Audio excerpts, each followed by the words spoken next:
Hello, my name is Darryl Boyd, and I work as a beef and sheep advisor with CAFRE. And today we are delivering this short webinar on getting cattle out to grass. Along with myself today is Jonathan Blair, who is a member of the Better Farms Beef Challenge NI, who's going to talk about his own situation on farm at the moment. The Better Farms Beef Challenge NI is a joint initiative between three stakeholders, who are CAFRE, the Irish Farmers Journal, and ABP. It aims to develop a roadmap to profitable beef production from the suckler herd. Jonathan joined the programme in 2017 and has since strived to really increase technical efficiencies on farm and drive gross margin upwards. So thank you very much, Jonathan, for participating today. And before we get to the main topic of the webinar, could you just give those listening a bit of a history of your farm since the program began and where you are now? You see what you see is the plan that was developed at the start of the program 3 years ago for Jonathan's farm. Jonathan, do you just want to talk through that quickly? Yes, Darryl. Before we started the program, about 2016/2017, we were running roughly about 40 suckler cows. We were breeding mostly from Limousin and Angus genetics, and we'd started to bring stabilizer into the mix around that time. We would have been selling a mixture of beef and a bit of live trade through the markets as well. It's not the only enterprise on the farm. We would have had historically a larger arable sort of enterprise on the farm. And just over the last 3 years, that has reduced a bit, and we've introduced a couple more enterprises. Back then, the stocking rate we would have had was very, very low. It would have been 1.12. The land was well understocked, and we weren't pushing it as far as we could. So, sort of the last couple of years, we've been pushing the cow numbers. We brought in a contract rearing of dairy heifers enterprise as well to try and boost the stocking rate. We were working up to a stocking rate this year of about 1.9, so it sort of jumped quite a bit there this last couple of years. At the onset of the program, we had a financial target then we were asked to set, and we agreed at a figure of about £954 of a gross margin per hectare across 63 hectares. Prior to that, our gross margin was very poor. It was very low. It was in and around £115, if I remember right. And so obviously that's quite a jump to make in just a couple of years.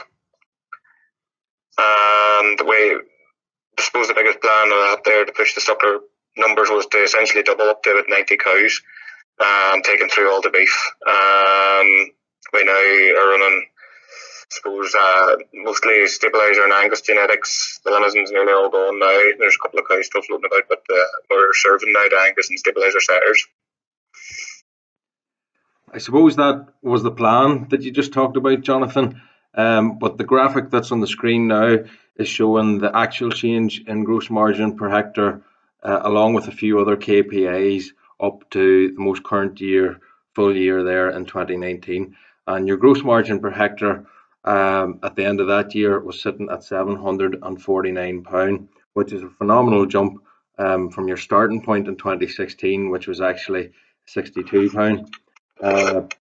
So there's no doubting when you look at your gross margin, along with these other KPIs, the likes of your stocking rate, your cow equivalents per hectare, and your average cow numbers and the kilograms of beef live weight per hectare, there's no doubting that there's a strong relationship between keeping more cattle and getting output from cattle from grassland and profitability on farm.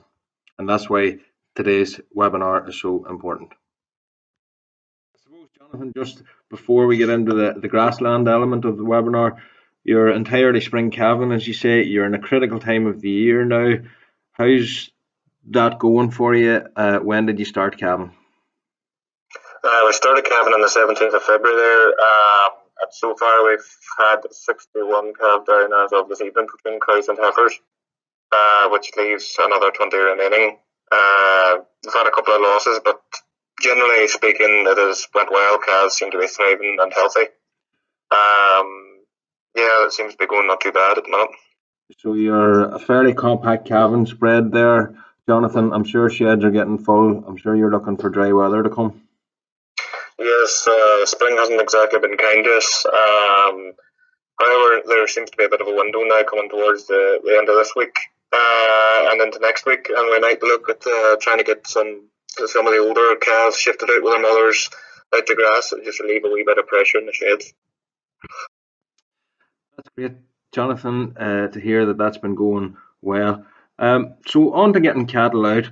There has been a huge jump in stocking rate over the last 3 years, and this is only really sustainable if it's done off the back of increased grass utilisation. Grass has a cost on a per kilo on a dry matter per kilo basis of around 6 to 8p. Silage is double that at 12 to 15, and concentrates double that again at 20 to 25p. So it's a no-brainer to try and make the most of grass that's available on farm.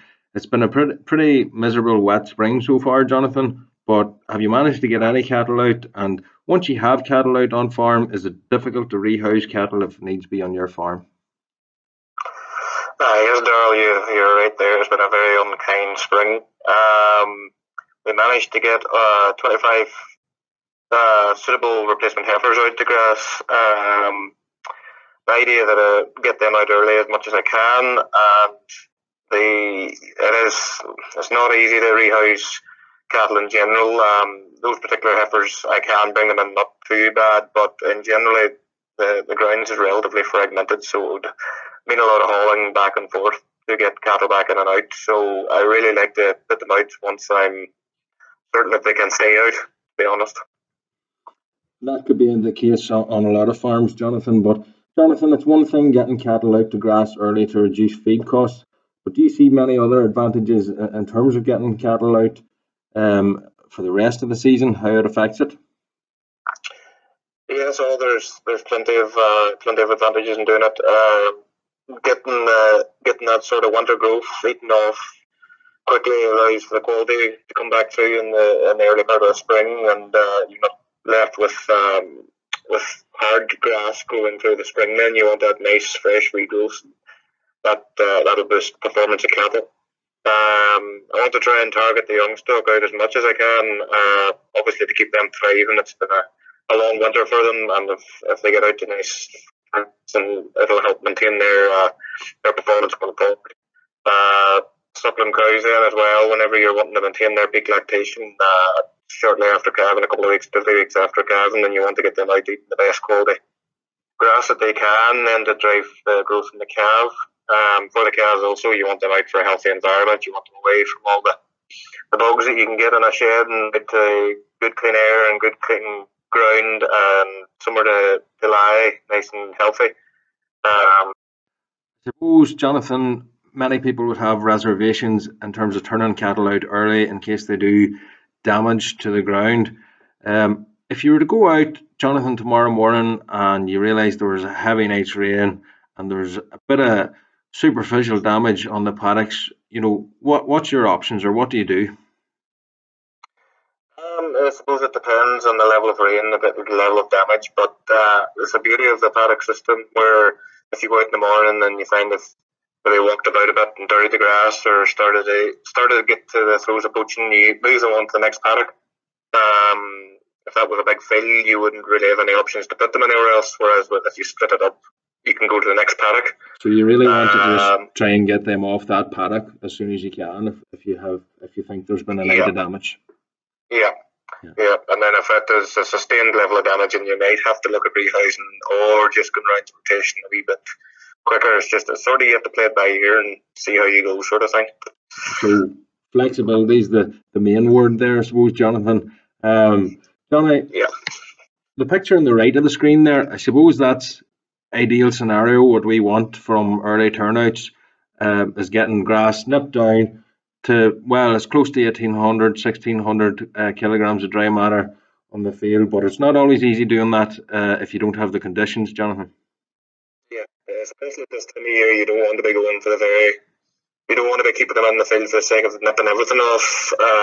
You're just looking to stimulate the grass. So, I mean, this time of year, if you get them around to 16 or 18, you're doing well, I think. And you just want to keep them moving on, and you don't want to be throwing large groups at this time of year. Just keep them middling, and you can add to them later on in the spring, I suppose, once more cows calve and things like that. So it's all about flexibility and not going at it hammer and tongs for the first week or two. So, Jonathan, getting cattle out early in the season, it's really a process that starts back in the autumn of the previous year, in 2019. What was done there really has a big effect to what happens now in your farm, would you say? Closing off paddocks early, and the cattle were moved from grazing by mid-October. That made a big difference, and the rest through the winter has allowed grass to build slowly a little every day over the winter months. Measurements would show that since closing off on the 16th of October, grass has averaged about 4 kilograms of dry matter per hectare per day. So I've got good covers of grass currently on farm. This is good, as ideally I would like about 6 centimetres of grass or a wee bit more on paddocks, which I can put the cattle out to early. And firstly, for the cattle, you want decent grass for optimising their performance, and also you don't want so little grass that it doesn't protect the field. A wee bit extra grass helps protect the field if it does become wet quickly. Yeah, so having covers to go out to is the main thing now, Jonathan. And if you didn't close up early or you had sheep on the ground the whole winter, you're not going to have that. So there's a bit of planning involved there. Jonathan, there's always a fine line between poaching and superficial damage in the early spring. So far in 2020, the weather has been pretty wet. I'm sure you maybe haven't got cattle out as early as you would have liked this year. No, I haven't. And we're almost playing catch up again. For the Paddock area we are going to look at, and further in a wee minute there's an average cover of about 2,333. And some paddocks are as high as 2,777. Nothing's out of control at the minute, but I would need to get some of these paddocks grazed out, just as soon as you don't want them getting away from you. Hopefully, if a bit of decent weather and a bit of warmth comes, I anticipate a surge of growth once that does come, and if I don't have them grazed down before then, it will have a negative effect on sward quality and growth in the rest of the season. So, what's the plan, Jonathan, in terms of getting these covers grazed out now that it's drying up? Now that it is drying up, I'm getting more cattle out every day, and I'll have targeted those fields with the heaviest covers first, and then to use enough in a group to get through the paddocks relatively quickly without causing too much damage. I'm not too worried about a bit of superficial damage, but if you throw too many in and you get heavy damage, and that'll affect your growth. So it's all weather dependent, as with everything, and I would like to target some yearling bullocks out onto the silage ground that I have with a wee cover on them. Johnny, why is it important for you to get those young stock onto the silage ground? I want to get any of the excess grass nipped off these fields so I can have a nice clean regrowth of spring grass for silage. It's important to have this done by early April, as the latest, to ensure I can get slurry and fertile on 6 weeks before midway when I want to be harvesting my first cut. It's back to cost reduction again. The better silage I have means lower concentrates and saves money. Thanks, Jonathan. That brings us on nicely to talk about the nutrient supply for the grazing season. I suppose a lot of the farm now in the duration of the programme has been soil tested. If you had to give an overview of the soil status, what would it be on the farm? Well, historically, cattle were mainly wintered in bedded housing. The dung from this would then have been used in the arable rotations. As a result of the grassland areas sort of suffered and were lower in P and especially K. I've been rectifying this by directing slurry from newly constructed tanks that we built to these areas, and then by using high P and high K ferts and compounds when necessary. However, by using slurry wisely, I can get away with using more straight nitrogen pH on farm would have historically been not too bad, although it's always worth correcting pH and trying to push it as best you can. It's the cheapest fruit you can get, and it should always be your first port of call when you're trying to improve your soil status. There's no point in neglecting your pH to try and throw P and K at the job. Jonathan, wholeheartedly agree. Soil testing is one thing that should be done on all farms to give you a true reflection of what you actually need to be putting onto your land. Jonathan, once you get your soil tests back, there's, you can correct your pH. It's fairly obvious what to do there. But how do you determine what fertilizer you need to use on your fields from your soil testing? I have to say, I really like the CAFRE online nutrient booklet. I find it very handy. I have all my fields in this system, and with their use and current soil test results, it's quite easy to upload onto them. So I simply change the levels of slurry I aim to spread, which leaves me with the balance which I need to cover with fert. Most of my grazing ground will do with straight nitrogen. Now, if I get slurry onto them, which I've managed to get half of it done, I generally get away with using a 0P fertilizer on both the silage grounds. This year, for example, I'm using 23012. I find the system very helpful and simple to use, and it's a great help when planning requirements. It does a lot of the work for you, I find, and it keeps you right. So, Jonathan, stocking rate has steadily grown up to just below 2 cow equivalents per hectare now. Are you grazing cattle any differently over the past few years from what you were before the programme? Prior to joining the programme, I had started the trial grazing cattle in a paddock system, but it was very much in its infancy. All cattle now are grazed in a paddock system to try and utilise as much grass as possible. I have a number of paddock blocks across the farm for many groups of stock. Generally, I might have about 3 or 4 different breeding groups and at least 1, if not 2, groups of young stock. An example shown, this used to be grazed as one. There's actually 2 big fields there. There's sort of a 2 hectare field and a 5 hectare field, and it added up to 7 hectares. I've now divided that into 7 paddocks, so it's each paddock is a hectare in size. During the main grass growing season, the last couple of years now, last year especially, I'd carried 32 cows and their calves plus a breeding bull. I move the groups here mostly every 3 days, sometimes give or take a day either side, and generally apply nitrogen after each rotation. And it should be roughly about 3 weeks before the cows are back into any one paddock in this particular system anyway. So the paddock system, Johnny, it's renowned for high grass utilisation, upwards of 85% utilisation compared to maybe downwards of 50 and 60% for a well-run set stock system. How have you found working the paddock system? Is it working well for you? Is there much extra work to do? In general, not really. I wouldn't say there's an awful lot more work to do. There is, yes, there's work in setting it up. There's work in sitting down, thinking about it, looking at a block of land, just seeing what way you can split it up. But I make a point of looking cattle every day anyway, so it doesn't really matter. Once they get used to it, I'm used to it. Once you have everything set up, it's just a matter of moving them more often than you would otherwise. It's just a matter of opening the gate and letting them come themselves. Cattle get very used to doing it. They're moved every 2nd or 3rd day. They generally get into the scheme of things anyway. They know what they're doing as much as you do, and they're quite happily move for you. I find that they're much handier worked as well whenever you use them in a paddock system. So for things like testing or bringing them in for dosing, I find it very good, especially for AIN replacement heifers. I find it an absolute almost a necessity now, because you're having to bring them in every day anyway, potentially to breed. So if they're used to doing that, they come in and they're calm. You don't need to worry about having to go after the one that's away up the field somewhere because she won't move.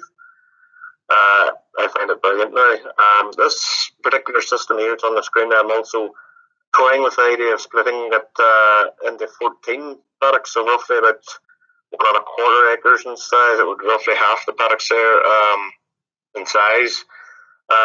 It's quite hard to see from the picture, but the field is quite slopey. It's quite hilly in places, falling in the direction of the arrow there. Cattle seem to have a tendency to spend most of their time either at the top or the bottom of hills, and I've noticed a real difference in grass growth within paddocks due to their excretion. If I split these paddocks up as shown with the white line, it should rectify this problem. However, it will mean moving cattle twice as much, but I don't really see it as much of an issue because, as I say, I'm seeing them every day anyway. So I'll need to sit down and think about whether this is actually more beneficial to me or not. So Johnny, again, just you used the words flexible earlier. Flexibility again is the key in the paddock system, and you're looking at how you can do things differently every year. Finally, Johnny, it's clear that working through your benchmarking every year that there's been a lot of progress made, and it is showing the returns. But throughout the grazing season, how do you keep a track of what's going on in terms of grass on the farm? I measure grass weekly, and I use a program called AgriNet, which is an internet program, and you upload your measurements. I would measure grass with a calculator, generally once a week, and I just upload the measurements into the AgriNet program. And from this throughout the year, I basically try and match the stock demands to current growths in farm, and at peak growth times, I use it to identify if it's safe to take paddocks out and bale them to prevent grass getting ahead of cattle, or if grass is dwindling, growth is dying out, then I can take some cattle off and maybe put them onto silage aftermaths or things like that. So it's a very useful tool. Jonathan, that's all we really had planned to talk about today. Thanks very much for taking the time to do this with us. I hope and wish you all the best for the rest of the calving season and the grazing season ahead. Thank you. Thanks very much, Darryl, and thanks for listening. So, in summary, utilise as much grass as you can on your own farm. It's the cheapest feed available to us. Early turnouts really rely on planning in the autumn time and having sufficient covers to turn cattle out onto. Being flexible is key with early turnout systems, being quick to react to changeable weather and if needs be having to rehouse animals. And actions now really will affect the rest of the season in terms of the quality of your grass and grazings. And most importantly, know your soils, know what's in them, and feed the soils appropriately for optimum grass growth. We hope you've enjoyed listening to this webinar, and thank you very much for listening.